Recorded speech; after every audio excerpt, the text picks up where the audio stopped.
선거일을 앞두고 낮은 투표율이 우려되면서 투표율을 높이기 위한 활동이 곳곳에서 펼쳐지고 있습니다. JTBC 전주방송이 마련한 익산시의회 후보자 토론회에서 3명의 후보들이 팽팽히 맞섰습니다. 후보들의 정책과 공약을 소개하는 시간, 오늘은 4명의 출사표를 던진 익산시장 재선거를 살펴봅니다. 전라북도가 긴급 지원한 누리 예산이 지난달 말 바닥났지만 근본적인 대책이 없어 보육 대란이 우려됩니다. 여러분 안녕하십니까? JTBC 8시 뉴스입니다.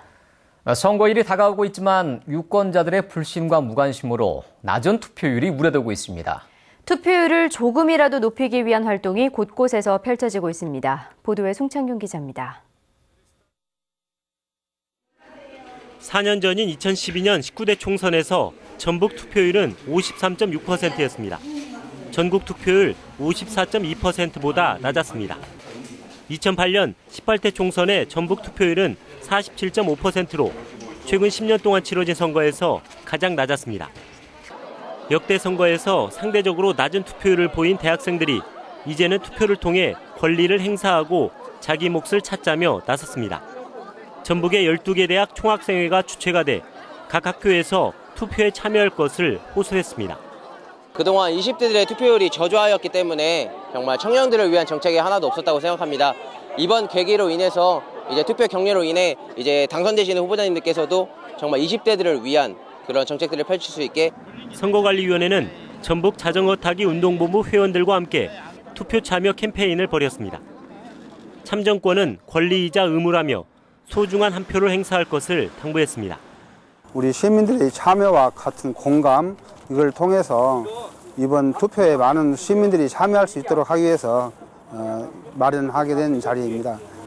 선관위는 선거일에 투표할 수 없다면 오는 8일부터 9일까지 이틀 동안 각 읍면동에 마련된 투표소에서 사전 투표를 할 수 있다며 투표 참여를 독려했습니다.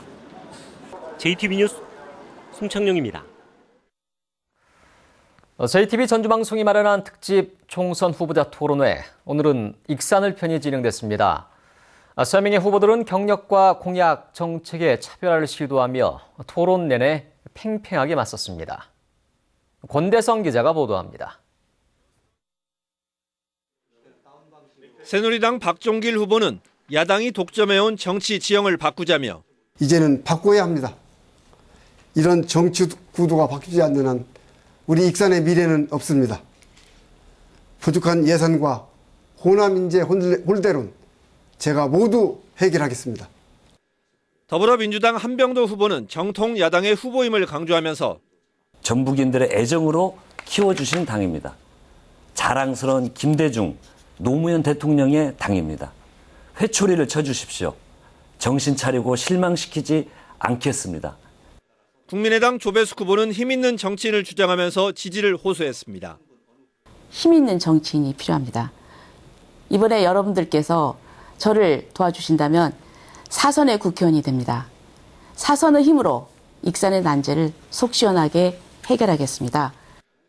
유턴기업 단지에 대해서는 기대에 미치지 못했다면서 후보자마다 나름의 해법을 제시했습니다. 규모에 관한 문제, 그리고 정부와의 협조 체계의 문제, 이런 것들에 많은 문제의식을 느끼면서 실망하고 발을 돌렸다고 들었습니다. 이것을 제대로 정비해야 됩니다. 제가 알기로는 이제 시에서 어떤 제도적인 지원이 특히 고용보조금 이 부분을 원활하게 해준다고 하면은 저는 새로운 물꼬가 트이지 않을까.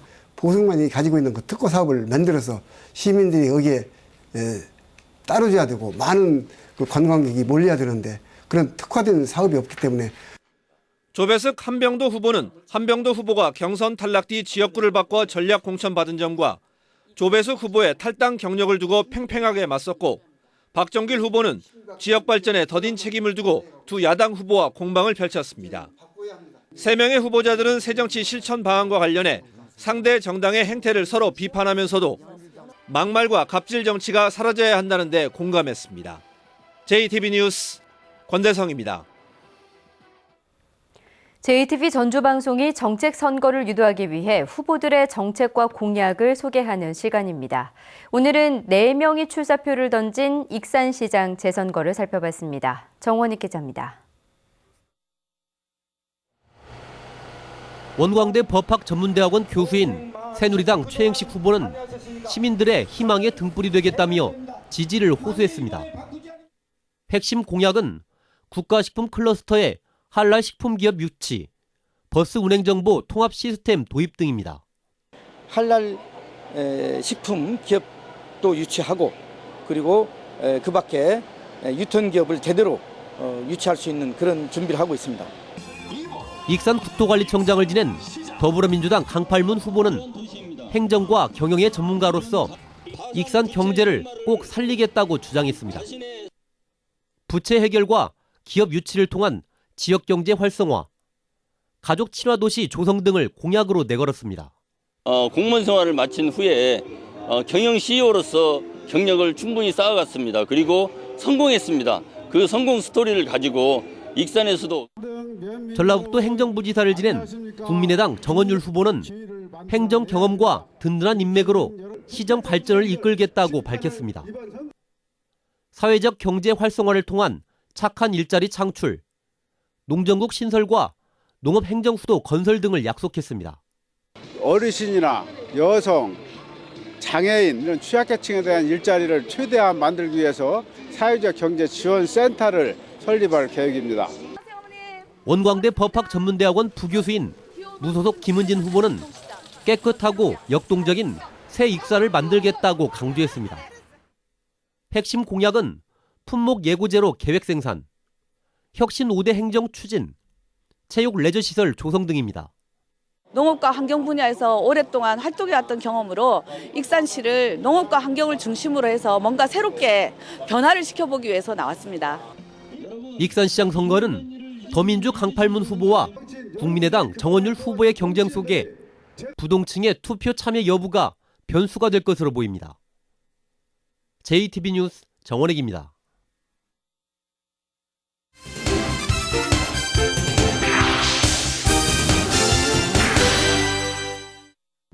전주시 시설관리공단이 오는 8일과 9일 이틀 동안 치러지는 사전투표 기간에 장애인들에게 차량을 지원합니다. 시설관리공단은 투표율을 높이기 위해 장애인들에게 차량을 지원한다며 271국에 2727번으로 전화하면 도움을 받을 수 있다고 밝혔습니다. 더불어민주당이 오늘 식목일을 맞아 총선 승리와 정권 교체를 희망하는 나무를 심었습니다. 더불어민주당은 야권 분열을 초래한 국민의당을 반드시 심판해야 한다고 주장했습니다. 군산 선거구의 야권 단일화가 사실상 무산됐습니다. 더불어민주당 김윤태, 정의당 조준호, 무소속 함문경 후보는 지난주부터 야권 단일화를 시도했지만 아직까지 합의점을 찾지 못해 사실상 무산된 것으로 해석됩니다. 오는 8일과 9일에 치러질 총선 사전투표 때 유권자들에게 차량 이동수단을 제공하면 불법으로 처벌을 받습니다. 전북선관위는 사전투표를 마친 뒤 각종 단체 회원들이 봄나들이를 떠나면 문제가 되지 않지만 차량을 이용해 한꺼번에 유원지로 옮긴 뒤 그곳에서 사전투표를 하는 행위는 불법으로 법적 처벌을 받는다고 밝혔습니다. 전라북도가 긴급 지원한 누리 예산이 지난달 말에 바닥났습니다. 전라북도에 추가 지원이 없을 것으로 보여서 앞으로가 더 큰 문제입니다. 조창현 기자가 보도합니다. 전라북도가 임시 방편으로 긴급 지원한 누리 예산은 47억 원입니다. 3월까지 어린이집 운영비로 보육교사 인건비와 교재비 명목입니다. 교육청이 해결해야 할 문제라며 방관하던 전라북도가 갑작스럽게 누리 예산을 지원하게 된 것은 총선을 앞둔 정치권의 강한 요구 때문이었습니다. 문제는 전라북도가 지급한 예산이 바닥난 뒤 어느 곳도 누리 예산을 책임지지 않는다는 것입니다. 전라북도는 추가 지원은 어렵다고 밝혔고 교육청은 국가 몫이라며 버티고 있습니다. 누리과정 운영비 3개월분을 일시적으로 지원하였습니다. 앞으로 교육부와 교육청이 근본적인 대책을 마련함으로써 누리과정 문제가 해결될 것을 기대하고 있습니다. 발등에 불이 떨어진 어린이집 연합회는 누리 갈등의 근본적인 해결을 위한 방안 마련을 정치권에 촉구했습니다. 김승환 교육감님은 전국이 다 알다시피 법이 개정되지 않으면 할 수 없다. 아니면 교부세 1%라도 인상이 되어야 된다는 것이 입장이고요. 저희는 이제 받아야 하는 입장이고요. 이런 차원에서 이제 저희가 교육청이 되지 않더라도 어떻게든 어떤 방법으로든 지원이 되어야 된다는 것이 저희 입장입니다. 당장 이달부터 15억 원의 운영비가 지급되지 않으면 교사 월급과 어린이집 운영에 타격이 불가피합니다. 누리 갈등이 장기화할 경우 카드사가 22만 원의 보육료 대납 결제를 거부할 수도 있어 사상 초유의 보육 대란마저 우려되고 있습니다. JTB 뉴스 조창인입니다. 전주지법 형사 3단독은 횡령 등의 혐의로 기소된 완주 게임과학고 전 교장 정모 씨에게 징역 2년을, 정 씨의 아내이자 학교 전 이사장인 이모 씨는 징역 10개월, 교직원 김모 씨에게는 징역 1년을 각각 선고했습니다. 정 씨는 지난 2008년부터 7년간 아내 이 씨와 교직원 김 씨를 기숙사 생활관장과 관리 담당자로 채용한 것처럼 서류를 꾸며 3억 원을 횡령하고 자신의 제자 등을 방과후 교사로 채용한 것처럼 허위 서류를 만들어 8,400만 원을 가로챈 혐의 등으로 기소됐습니다. 전주시가 기간제 근로자를 뽑을 때 장애인을 우선 채용하기로 했습니다. 전주시는 도서관, 사서보조 등 산하기관 기간제 근로자로 장애인을 일정 비율 이상 뽑도록 권고하기로 했습니다. 전주시는 올 들어 행정도우미와 복지관 업무보조원 등으로 280명의 장애인을 채용했다고 밝혔습니다.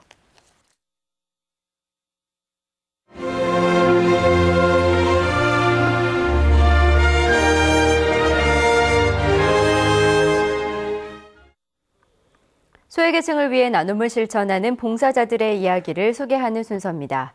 몸이 불편한 노인들이 이불 등 무거운 빨래를 직접 하기란 쉽지 않은 일인데요. 노인들을 대신해서 빨래를 해주는 봉사자를 김진영 기자가 만났습니다. 혼자 사는 양병환 할아버지. 많은 나이 탓에 날씨가 풀렸어도 이불 등 겨울의 무거운 빨래들을 직접 할 엄두를 내지 못한 채 장롱에 쌓아놓고만 있습니다. 양 할아버지는 묵은 빨래들을 이동빨래 봉사자들 덕분에 깨끗하게 세탁할 수 있게 됐습니다. 2개를 갖고 말이야 덮는 게 겨울에 덮은 게로 이제 이거 교대에 가면 덮은 게 그러는 거죠. 이제 그놈 빨아주고 까는 놈 또 알아주고 온 게 고맙지.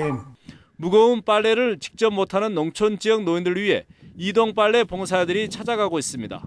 변변한 세탁기조차 없다 보니 차가운 물에 직접 빨래를 할 수밖에 없는 노인들에겐 이들의 손길이 커다란 힘이 되고 있습니다. 좋은 세탁기를 안 가지고 있으니까 이럴 때 와서 큰 이불 빨래 하고 그러면 훨씬 도움이 되죠. 왜냐하면 어차피 옆집이나 빌려서 해야 되는 그런 상황인데. 봉사자들은 아침 일찍부터 하루 종일 빨래와 씨름하다 보면 녹초가 되기 일쑤. 하지만 뽀송뽀송해진 세탁물을 받아든 노인들이 환하게 웃을 때 쌓인 피로가 한꺼번에 사라집니다. 처음에 어머니들이 빨래 갖고 왔을 때는 좀 지저분하고 있었는데 저희 세탁기를 이용해서 빨래를 한 다음에 뽀송뽀송하게 된 걸 갖다 가져가실 때 항상 고맙다고 말씀해 주셔가지고 그게 보람을 많이 느낍니다. 이동빨래 봉사들이 힘에 부쳐 겨울에 묵은 빨래를 쌓아놓기만 한 노인들의 해결사 노릇을 톡톡히 하고 있습니다. JTB 뉴스 김진영입니다. 전라북도가 올해 149억 원을 들여 82개 농촌마을 6,800여 명에게 새로 상수도를 공급합니다. 전라북도는 농촌 상수도 보급 사업을 확대해 지난 2014년 기준 80.5%인 농촌의 상수도 보급률을 2022년에 90%까지 끌어올릴 계획입니다. 농림부가 쌀 수급 안정 대책의 하나로 정부 소유 농지에 농민들이 다른 작물을 재배하도록 유도하기로 했습니다. 농림부는 정부가 비축한 논에 농민들이 벼 이외에 다른 작물을 재배할 경우 논 임대료의 80%를 감면해 주기로 했습니다. 또 농지의 잡초, 병해충 등을 제대로 관리하면 작물을 재배하지 않더라도 임대료를 전액 면제할 계획이라고 밝혔습니다. 북한의 인공위성 위치 정보 교란이 엿새째 이어지면서 부안군 인근 해상에서 조업 중인 어선들의 오작동 신고가 접수됐습니다. 군산해양경비안전선은 오늘 오전 9시 28분에서 오전 9시 33분 사이에 조업 중인 선박에 GPS 수신 장애가 발생했다는 신고가 접수됐다고 밝혔습니다. GPS 수신 장애가 발생한 어선은 72톤급 A호 등 모두 4척으로 선박에 설치된 레이더와 어선 위치 발신 장치 등이 오작동해 운항이 불가능한 상태입니다. 제70일의 식목일을 맞아 나무 심기 행사가 전북 혁신도시에 있는 한국농수산대학에서 열렸습니다. 행사에는 혁신도시 공공기관 임직원과 산림조합 관계자 등 300여 명이 참여해 감나무와 산수유, 편백 등 2천여 그루를 심었습니다. 이준식 부총리 겸 교육부 장관은 무궁화 동산을 만들고 있는 군산대학교를 방문해 무궁화와 영산홍 등 3,500그루를 심었습니다. 전주지법 제2단독은 법정에서 거짓 증언을 한 혐의로 기소된 전북 모 농협조합장 안모 씨에게 벌금 500만 원을 선고했습니다. 안 씨는 지난해 9월 전주지법에서 열린 조합 임원의 선거법 위반 항소심 재판에 증인으로 출석해 상임 이사직 신설을 논의했으면서 논의한 적이 없다고 거짓 증언한 혐의로 기소됐습니다. 정읍경찰서는 선거 현수막을 훼손한 혐의로 20살 안모 씨 등 3명을 불구속 입건했습니다. 이들은 지난 2일 새벽 술에 취해 정읍시 시기동 한 다리 난간에 걸린 총선 후보자 현수막을 뜯어낸 뒤 도로에 버리고 달아난 혐의입니다. 전북은 오늘 완주가 21.2도, 전주는 19.4도까지 올랐습니다. 내일은 흐리겠습니다. 아침 최저 기온은 2도에서 6도, 낮 최고 기온은 19도에서 22도가 예상됩니다. 밤부터는 비가 내리기 시작해 모레 오후까지 이어지겠습니다. 예상 강우량은 20에서 50mm입니다. 서해안을 중심으로 바람도 강하게 불겠습니다. 바다의 물결은 0.5에서 3m로 높게 일겠습니다. 전주기상지청은 내일 밤사이 강한 비가 오는 곳이 있겠다며 피해를 입지 않도록 각별한 주의를 당부했습니다.